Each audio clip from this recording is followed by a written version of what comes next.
नमस्कार दोस्तों, मैं अमन स्वागत करता हूं आपके अपने YouTube चैनल एजुकेशन हब पे। यह स्टैटिक्स जीके जीएस का चौथा क्लास है और इस क्लास में हम आपको लेकर आते हैं 15 से 20 क्वेश्चनों के सेट को, जो कि आपके विभिन्न सारे एग्जामों में पूछे गए हैं और जिनके पूछे जाने की निरंतर संभावनाएं बनी रहती हैं। तो अगर अभी भी आपने चैनल को सब्सक्राइब नहीं किया है तो चैनल को सब्सक्राइब अवश्य कर लें। अब बढ़ते हैं क्वेश्चन की तरफ।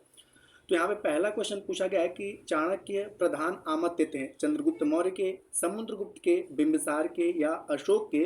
तो जो चाणक्य थे वह प्रधान आमत्य जो थे वह चंद्रगुप्त मौर्य के थे।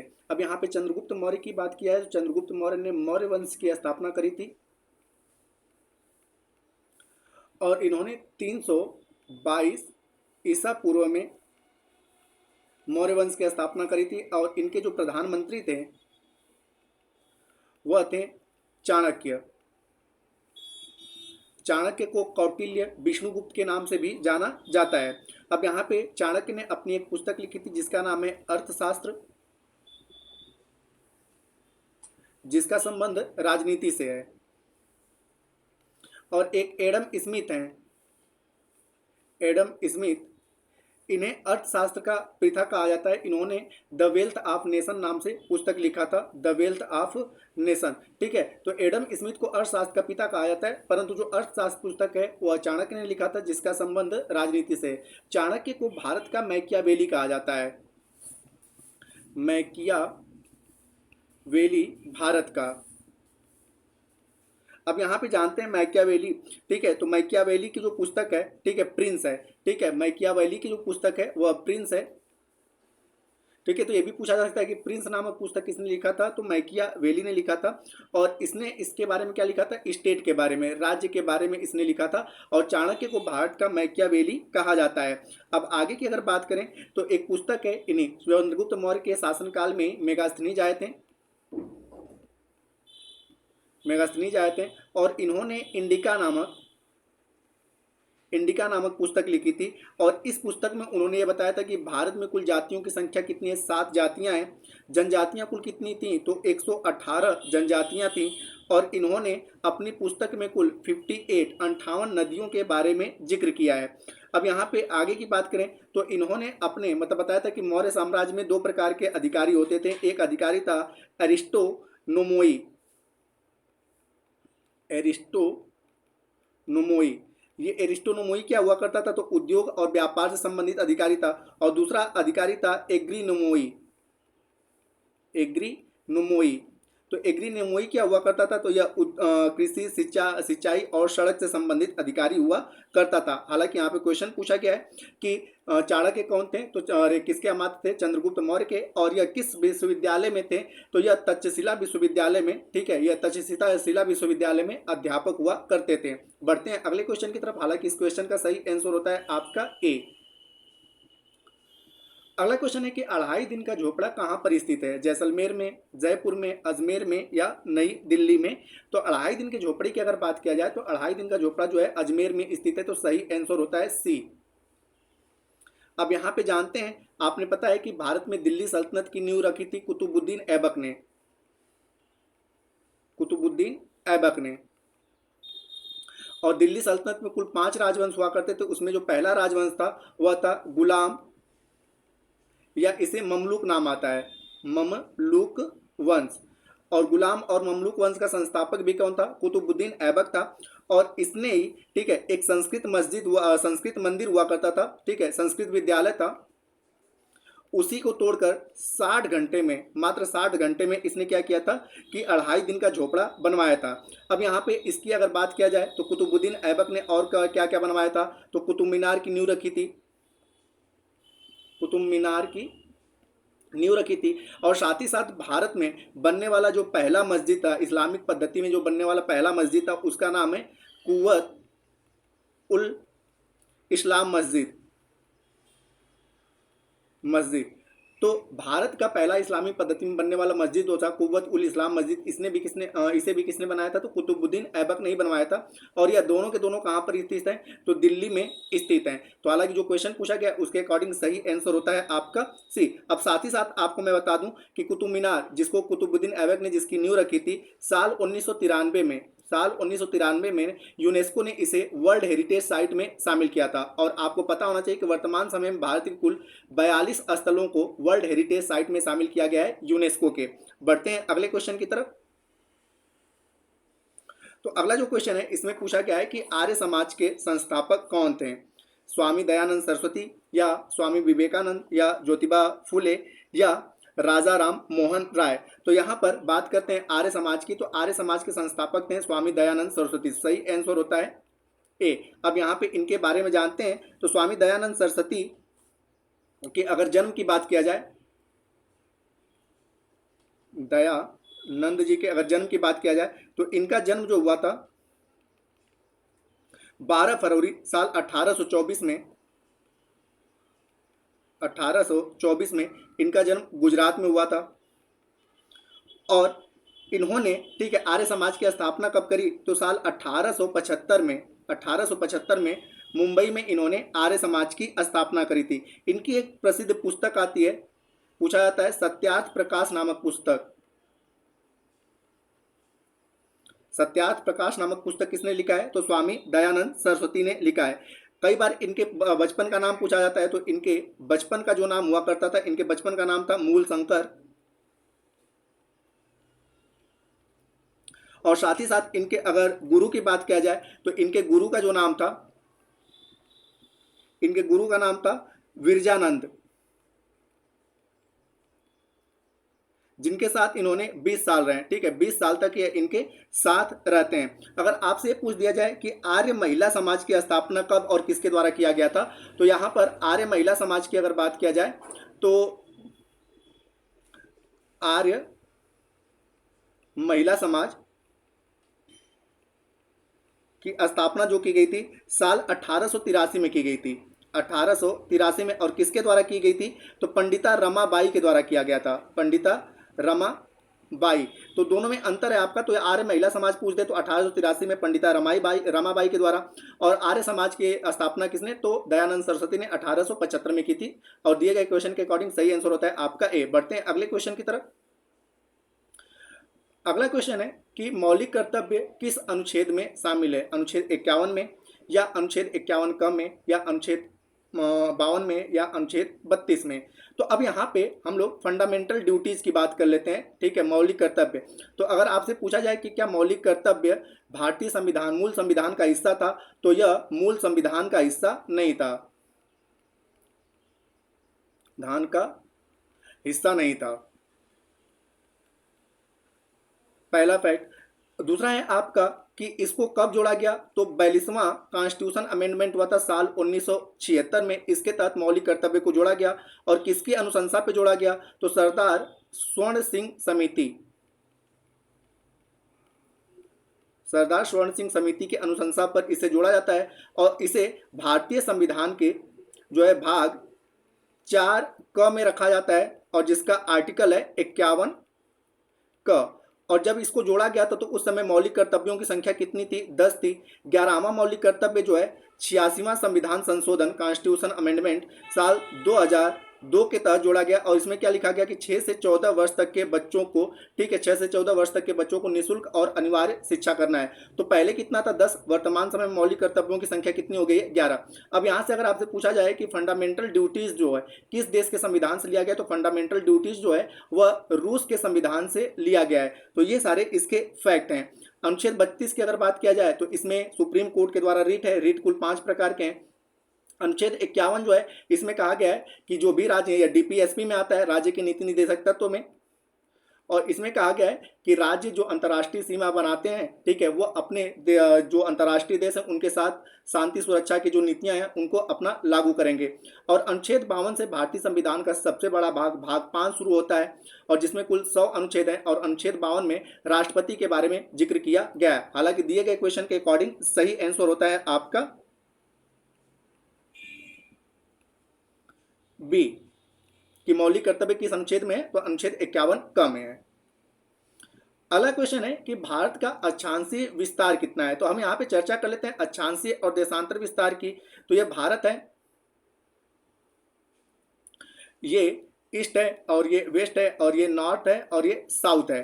तो भारत का अक्षांशीय विस्तार जो है नॉर्थ से साउथ तक ही है। तो अगर आपसे मुख्य भूमि से पूछे तो मुख्य भूमि से जो है वह 8 डिग्री 4 मिनट नॉर्थ से लेकर 37 डिग्री 6 मिनट नॉर्थ तक है। लेकिन अगर पूरा अक्षांशीय विस्तार कर दे तो यहाँ पर अंडमान निकोबार आता है, जहाँ पर आपका इंदिरा पॉइंट है 6 डिग्री 4 मिनट नॉर्थ से लेकर। तो मुख्य भूमि पूछेगा तो 8 डिग्री 4 मिनट से 37 डिग्री 6 मिनट तक आपका अक्षांशीय विस्तार है। देशांतर विस्तार की बात करें तो 68 डिग्री 7 मिनट ईस्ट से लेकर 97 डिग्री 25 मिनट ईस्ट तक है। अब यहाँ पर इनके साथ साथ भारत के पूर्वी पश्चिमी उत्तरी और दक्षिणी पॉइंट के बारे में बात कर लें तो भारत का जो सबसे उत्तरी पॉइंट है इसको हम लोग इंदिरा कॉल के नाम से जानते हैं। भारत का जो सबसे दक्षिणी पॉइंट है इसको हम लोग इंदिरा पॉइंट के नाम से जानते हैं। इसका नाम पिगमिलियन पॉइंट भी आता है, जो कि 6 डिग्री 4 मिनट में अंडमान निकोबार में स्थित है और यह जम्मू कश्मीर में स्थित है। भारत के सबसे पूर्वी पॉइंट की बात करें तो यह अरुणाचल प्रदेश में है, जिसका नाम है किबिथु, या इसका एक और नाम आता है वालांगू। और भारत के सबसे पश्चिमी पॉइंट की बात करें तो इसका नाम सरक्री या गौरा माता आता है और यह कहाँ पे 68 डिग्री 7 मिनट ईस्ट में, ठीक है, गुजरात राज्य में स्थित है। हालांकि जो पूछा गया आपसे कि भारत का अक्षांशीय विस्तार कितना है तो 8 डिग्री 4 मिनट से लेकर 37 डिग्री 6 मिनट उत्तर अक्षांश तक विकसित है। तो आपका सही आंसर होता है ए। अगर वहीं पर अगर देशांतर विस्तार कह दे तो देशांतर विस्तार जो है 68 डिग्री 7 मिनट से लेकर 97 डिग्री 25 मिनट पूर्व तक। तो यह भारत का देशांतर विस्तार है। और भारत का पूछा जाए कि IST इंडियन स्टैंडर्ड टाइम जो है वह कितने देशांतर से लिया गया है तो 82.5 डिग्री पूर्वी देशांतर से लिया गया है। 82.5 डिग्री पूर्वी देशांतर से लिया गया है। और यह कुल कितने राज्यों से होकर गुजरता है तो 5 राज्यों से। ये राज्य कौन कौन सा है? यूपी है, उसके बाद MP है, छत्तीसगढ़ है, उड़ीसा है और आंध्र प्रदेश है। तो ये 5 राज्यों से आपका भारत का IST होकर गुजरता है। तो यहाँ पे दिया गया क्वेश्चन है उसके अकॉर्डिंग सही आंसर होता है ए। बढ़ते हैं अगले क्वेश्चन की तरफ। अगला क्वेश्चन है कि पृथ्वी पर सबसे गहरे बिंदु चैलेंजर द्वीप किस महासागर में है? अटलांटिक महासागर में, प्रशांत महासागर में, हिंद महासागर में, या इसमें से कोई नहीं। तो भारत का जो है सबसे गहरा बिंदु चैलेंजर द्वीप जो है वह प्रशांत महासागर में स्थित है। ठीक है, वह कहाँ पर स्थित है? आपका प्रशांत महासागर में। तो सही आंसर होता है बी। अब यहाँ पे जानते हैं कि चैलेंजर द्वीप में जो सबसे गहरा बिंदु उसका नाम क्या है तो मेरियाना गर्त है। मेरियाना गर्त है, जिसको हम लोग मेरियाना ट्रेंच के नाम से भी जानते हैं। और इसकी कुल गहराई कितनी है तो 1122 मीटर है, मतलब कि लगभग 11 किलोमीटर यह क्या है? गहरा है। आगे की अगर हम बात करें इसमें तो पृथ्वी का जो सबसे ऊंचा स्थान है तो पृथ्वी का सबसे ऊंचा स्थान क्या है? Mount Everest. ठीक है, पृथ्वी का सबसे ऊंचा स्थान माउंट एवरेस्ट है, जिसकी हाइट कितनी है? 8,849 मीटर। और जो सबसे गहरा बिंदु है, ठीक है, जो आपका मेरियाना ट्रेंच, इसके बीच में लगभग 2 किलोमीटर का अंतर आता है। तो कई बार यह भी पूछा जा सकता है कि पृथ्वी के सबसे ऊंचे स्थान और सबसे गहरे स्थान के बीच में कितने किलोमीटर का अंतर है तो आपका 2 किलोमीटर का अंतर आता है। और अगर दोनों का अगर जोड़ दिया जाए, ठीक है, तो दोनों को जोड़ दिया जाए तो दोनों का जोड़ के कितना हो जाता है? आपका सबसे ऊंचा और गहरा स्थान मिलाकर कुल 20 किलोमीटर का स्थान बनाता है। तो यह फैक्ट आप याद रखिएगा, क्योंकि 18 और यहाँ पे लगभग आपका 20 किलोमीटर हो जाता है। आगे की अगर अगले क्वेश्चन की अगर बात करें हम यहाँ पर तो विश्व का सबसे बड़ा नदी द्वीप कौन सा है? माजुली है, उमानंद जिसका दूसरा नाम मयूर है, या राजद्वीप है, या यहाँ पर नॉर्थ सेंटिनल द्वीप है। तो यहाँ पे जो विश्व का सबसे बड़ा नदी द्वीप है वह माजुली नदी द्वीप है। तो सही आंसर होता है आपका ए। और यह विश्व का पहला नदी द्वीप जिला भी है। ये भी याद रखिएगा, अगर आपसे पूछ दिया है कि विश्व का पहला नदी द्वीप जिला कौन सा है तो माजुली है। और यह किस राज्य के अंतर्गत आता है तो यह असम राज्य के अंतर्गत आता है। किस नदी पर बनता है तो ब्रह्मपुत्र नदी के द्वारा बनाया जाता है। अब यहाँ पे ब्रह्मपुत्र नदी आ गया है तो इसके बारे में जान लेते हैं। तो ब्रह्मपुत्र नदी की अगर बात किया जाए तो ब्रह्मपुत्र नदी का जो उद्गम होता है, ठीक है, वो कहाँ से होता है तो आपका तिब्बत के मानसरोवर से होता है। तिब्बत के मानसरोवर से। और इसकी कुल लंबाई कितनी आती है तो इसकी कुल लंबाई आती है 2900 किलोमीटर। 2900 किलोमीटर के लंबाई इसकी आती है। और आगे की अगर बात करें तो ब्रह्मपुत्र को जो है तिब्बत में क्या कहा जाता है तो सांगपो कहा जाता है। ठीक है, अरुणाचल प्रदेश में इसे दियांग कहते हैं। उसके बाद असम में इसे ब्रह्मपुत्र कहते हैं। और बांग्लादेश में इसे जमुना के नाम से जाना जाता है। आगे की अगर बात किया जाए यहाँ पर कि विश्व का सबसे छोटा नदी द्वीप कौन सा है, तो विश्व का सबसे छोटा नदी द्वीप जो है वह उमानंद है, जिसको मयूर के नाम से जानते हैं। और यह भी नदी द्वीप किस पे बनता है, ब्रह्मपुत्र नदी पर ही बनता है।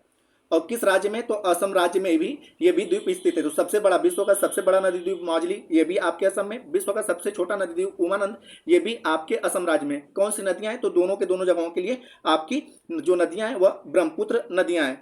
तो बढ़ते हैं अगले क्वेश्चन की तरफ। अगला क्वेश्चन है कि रेगुर को किस अन्य नाम से नहीं जाना जाता है, काली मिट्टी, कपासी मिट्टी, चेरनोजम मिट्टी या जलोढ़ मिट्टी। तो रेगुर को जो होता है जलोढ़ मिट्टी के नाम से नहीं जाना जाता है। तो सही आंसर होता है आपका डी। अब यहाँ पे काली मिट्टी के बारे में होता है कि काली मिट्टी को काली मिट्टी कहा जाता है, कपास के लिए उपयुक्त होती है तो इसलिए कपासी मिट्टी। वर्ल्ड स्तर पर इसे चेरनोजम के नाम से जाना जाता है, साथ ही साथ इसे स्वतः कृष्ण मिट्टी के नाम से भी जाना जाता है। और सबसे अधिक जल धारण क्षमता किसकी होती है, काली मिट्टी की। तो सबसे अधिक जल धारण क्षमता होती है, जल धारण क्षमता काली मिट्टी की होती है। अगर आपसे पूछा जाए कि काली मिट्टी सबसे अधिक किन किन राज्यों में पाया जाता है, तो काली मिट्टी सबसे अधिक जो होता है वह महाराष्ट्र और गुजरात में पाया जाता है, गुजरात राज्य में पाया जाता है। और आपसे पूछा जाए कि मिट्टियों के अध्ययन को क्या कहते हैं, तो मिट्टियों का जो अध्ययन है वह पेडोलॉजी कहलाता है, पेडोलॉजी कहलाता है मिट्टियों का अध्ययन। बढ़ते हैं अगले क्वेश्चन की तरफ। अगला क्वेश्चन है कि तेलंगाना आंध्र प्रदेश से होकर किस दिन, मतलब कि किस नंबर का राज्य बना था। ठीक है, तो 28वें नंबर का, 29वें नंबर का, 26वें नंबर का या 24वें नंबर का। तो जैसा कि आपने पता है कि 2 जून साल 2014 को, ठीक है, आंध्र प्रदेश से तेलंगाना को अलग किया गया और यह भारत का 29वां राज्य बना। तो सही आंसर होता है आपका डी। अब यहां से पूछा जा सकता है कि तेलंगाना अपनी सीमा किन किन राज्यों से लगाती है, तो तेलंगाना अपनी सीमा जो है वह आंध्र प्रदेश, क्योंकि आंध्र प्रदेश से अलग हुआ है। दूसरा आपसे है कि आपका कर्नाटक से, तीसरा है आपका छत्तीसगढ़ से, और साथ ही साथ महाराष्ट्र और उड़ीसा, इन राज्यों से तेलंगाना अपना सीमा लगाता है। अब यहाँ पे बात करते हैं तेलंगाना में, ठीक है, लोकसभा, राज्यसभा और साथ ही साथ विधानसभा और विधान परिषद में कुल कितनी सीटें हैं। तो तेलंगाना में अगर लोकसभा की बात की जाए तो लोकसभा में कुल कितनी सीटें हैं, 17 सीटें हैं। राज्यसभा की अगर बात किया जाए तो तेलंगाना से राज्यसभा में कुल 7 सीटें हैं। विधानसभा की अगर बात किया जाए तो तेलंगाना में विधानसभा से जो है कुल 119 सीटें हैं। और विधान परिषद की अगर बात किया जाए तो विधान परिषद से कुल कितनी सीटें हैं, 40 सीटें हैं वर्तमान यहाँ पे। अब यहाँ पे कुछ अन्य राज्यों के बारे में चर्चा कर लें तो कुछ अन्य राज्य इस प्रकार से हैं, जैसे यहाँ पर कि अगर आपसे ये पूछा जा सकता है कि जैसे यहाँ पे लिखा गया है कि 2 जून साल 2014 को हैदराबाद की राजधानी के साथ तेलंगाना को भारत का 29वां राज्य बनाया गया। तेलंगाना राष्ट्र समिति के प्रमुख चंद्रशेखर राव तेलंगाना के पहले मुख्यमंत्री बने और मुख्यमंत्री के रूप में शपथ ली। तेलंगाना राज्य का गठन आंध्र प्रदेश पुनर्गठन अधिनियम 2014 के अनुसार किया गया, तो यह 29वां राज्य बना। उसके बाद 1 नवंबर साल 2000 को भारतीय संविधान के अनुच्छेद 3 के तहत छत्तीसगढ़ राज्य की स्थापना हुई और छत्तीसगढ़ जो है भारत का 28वां राज्य बना। 9 नवंबर साल 2000 को उत्तरांचल राज्य भारत का 27वां राज्य बना और इसे उत्तर प्रदेश से अलग करके बनाया गया था। और साल 2006-7 में उत्तरांचल का नाम बदल के क्या कर दिया गया, उत्तराखंड कर दिया गया। अगला है आपका कि छत्तीसगढ़ को मध्य प्रदेश से बाहर करके 1 नवंबर साल 2000 को भारत के 26वें राज्य के रूप में मान्यता दिया गया। और साथ ही साथ 30 मई साल 1987 को गोवा को भारत का 25वां राज्य घोषित किया गया। फरवरी 1987 को अरुणाचल प्रदेश को भारत का 24वां राज्य घोषित किया गया। और छत्तीसगढ़ को जो है मध्य प्रदेश से बाहर करके, जैसा कि मैंने बताया कि यह भारत का 26वां राज्य बना था। आगे की अगर बात कर लें 2 नए राज्य जो अस्तित्व में आए, तो जम्मू कश्मीर पहले पूर्ण राज्य हुआ करता था, लेकिन जम्मू कश्मीर पुनर्गठन अधिनियम साल 2019 के तहत भारत की संसद के एक अधिनियम के तहत जम्मू कश्मीर को 2 केंद्र शासित राज्यों में बांट दिया गया। एक का नाम रखा गया जम्मू कश्मीर और दूसरे का नाम क्या रखा गया, लद्दाख। और यह कब बना, तो 31 अक्टूबर साल 2019 को। तो 31 अक्टूबर से जम्मू कश्मीर का पूर्ण राज्य समाप्त कर दिया गया और इसे केंद्र शासित राज्य बना दिया गया। एक का नाम रखा गया जम्मू कश्मीर और दूसरे का नाम रखा गया लद्दाख। और साथ ही साथ जैसा कि आपने पता है कि वर्तमान समय में भारत में कुल 28 राज्य और 8 केंद्र शासित प्रदेश हैं। तो केंद्र शासित प्रदेश दमन, दीव और दादर नगर हवेली दोनों अलग अलग हुआ करते थे, लेकिन 26 जनवरी साल 2020 को दमन दीव और दादर नगर हवेली को एक ही केंद्र शासित राज्य के रूप में मान्यता दे दिया गया। और इस तरह से अब भारत में कुल राज्यों की संख्या कितनी है, तो 28 राज्य और 8 केंद्र शासित प्रदेश हैं। हालांकि दिए गए क्वेश्चन के अनुसार सही आंसर होता है आपका बी। अगला क्वेश्चन है कि जीएसटी में कितनी प्रकार की दरें शामिल होती हैं, 7 प्रकार की, 6 प्रकार की, 5 प्रकार की या 3 प्रकार की। तो अब यहाँ पे सबसे पहले बात करते हैं जीएसटी की। तो जीएसटी का पूरा नाम आता है goods and service tax. Goods and service tax इसका नाम आता है। और इसका स्लोगन क्या है, इसका लक्ष्य प्राप्ति क्या है, तो इसकी लक्ष्य प्राप्ति ये रखा गया है कि वन नेशन वन मार्केट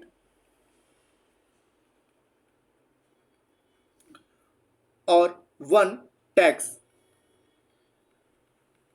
इसका लक्ष्य रखा गया कि एक नेशन एक मार्केट और एक टैक्स। अब यहां पे बात करते हैं कि जीएसटी को, ठीक है, कब लागू किया गया था, तो जीएसटी को 1 जुलाई साल 2017 को लागू किया गया। साल 2017 को लागू किया गया और इसीलिए प्रत्येक वर्ष 1 जुलाई को जीएसटी दिवस के रूप में मनाया जाता है। अब यहाँ पे जो पूछा गया है कि जीएसटी किस प्रकार का टैक्स है, तो जीएसटी जो है इनडायरेक्ट यानी कि अप्रत्यक्ष कर है। और इसमें कुल कितने मदे शामिल है, तो इसमें कुल आपका एक 0% है, दूसरा है आपका 5%, तीसरा है आपका 12%, 18% और 28%। तो इस प्रकार से आप देख सकते हैं कि जीएसटी में कुल कितनी दरें शामिल है, तो 5 दरें शामिल है। तो सही आंसर होता है आपका सी।